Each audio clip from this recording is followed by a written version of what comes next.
This is our December edition of Lifestyle with Elle. Although I feel like I'll be making more than one YouTube video this month because there are lots of activities here and there, and I have free time because school will be going on break, so I'll have a lot of time on my hands. So in case you get to see more than one video for this month, it's just a December thingy.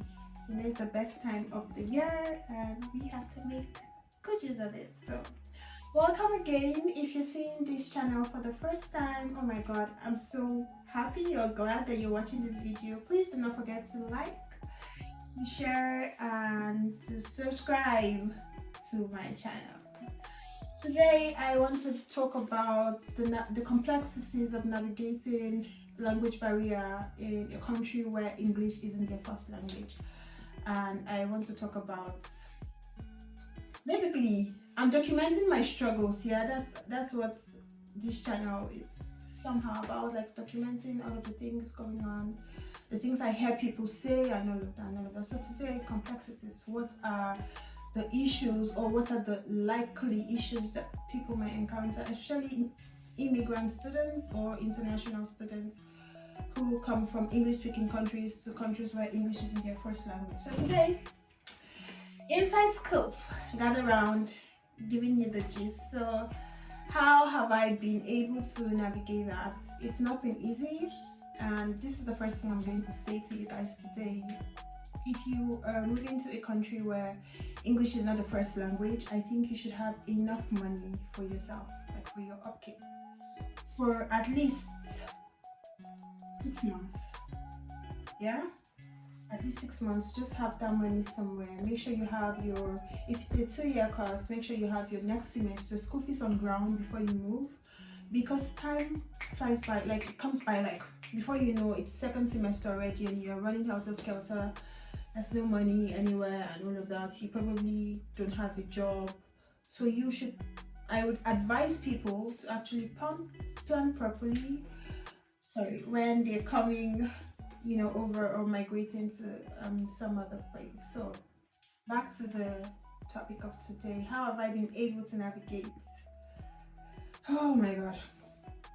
Now most employers here would usually say you must be a Swedish speaker, or you must know how to speak the language, or show proof that you're in the SFI or SFE as people here call it, SFE School of Language Learning Swedish. But one thing I would like to say is, I thought when we came here first, people were like, oh, I've been submitting my CVs and there are no jobs, nobody's calling me and all of that.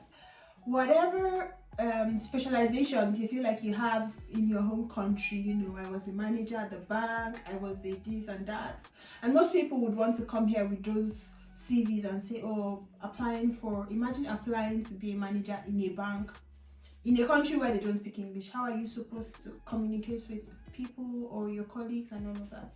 So the first thing is, put away your CV, the one you came with from your home country, put it aside.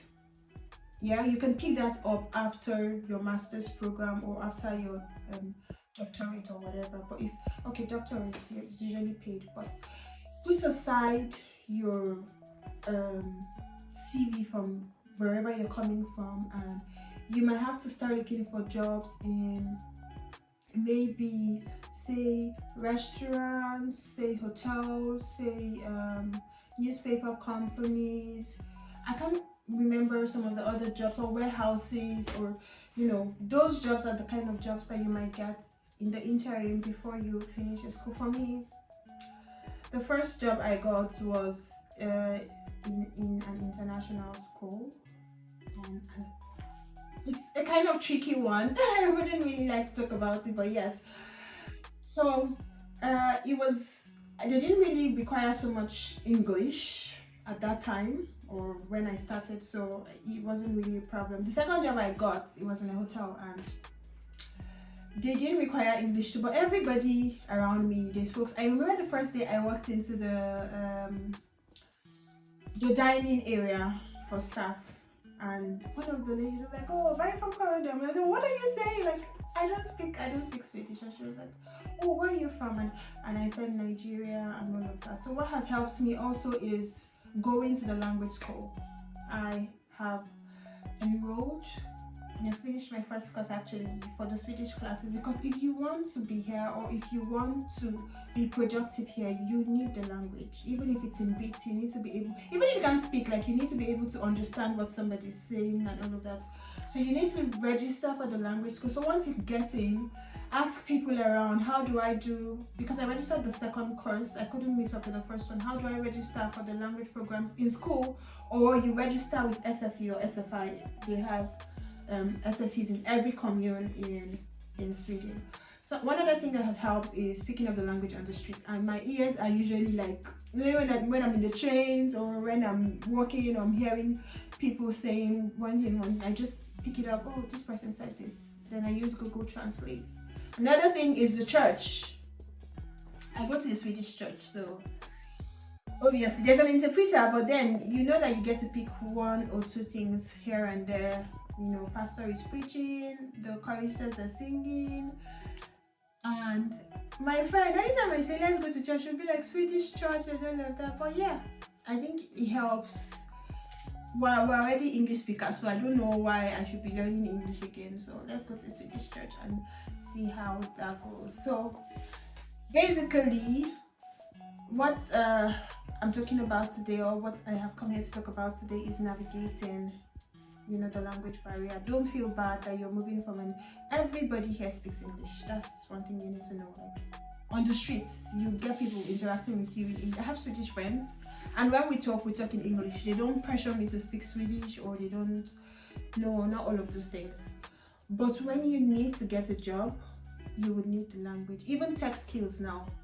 People in tech, they didn't used to bother about the language. Like, oh, I'm in tech, so I don't really need the language. But now it's different, because there are policies that are being put in place that makes you, or requires that you have the language to do like basic things or to live comfortably here. So I'm going to advise you guys, first thing you need to do is have enough money so that your expectations don't go almost go crazy, not meeting up.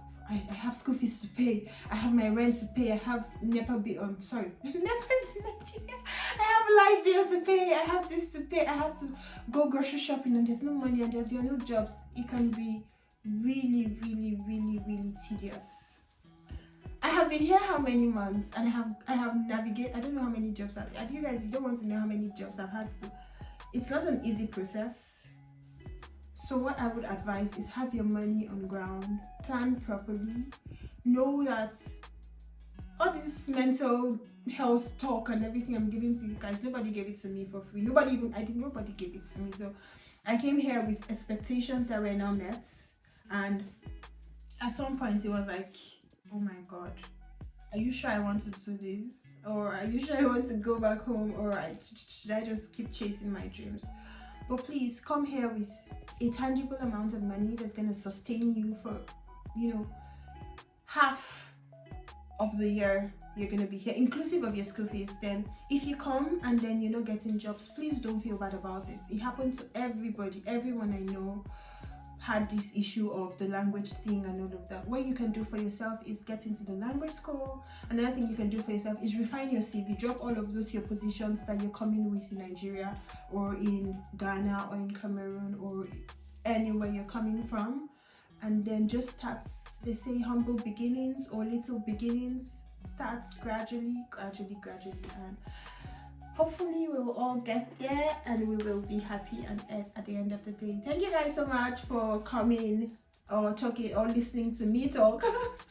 I don't know. Thank you for listening to me talk. Till next time when I see you guys, maybe mid of the month. Bye. Hey now.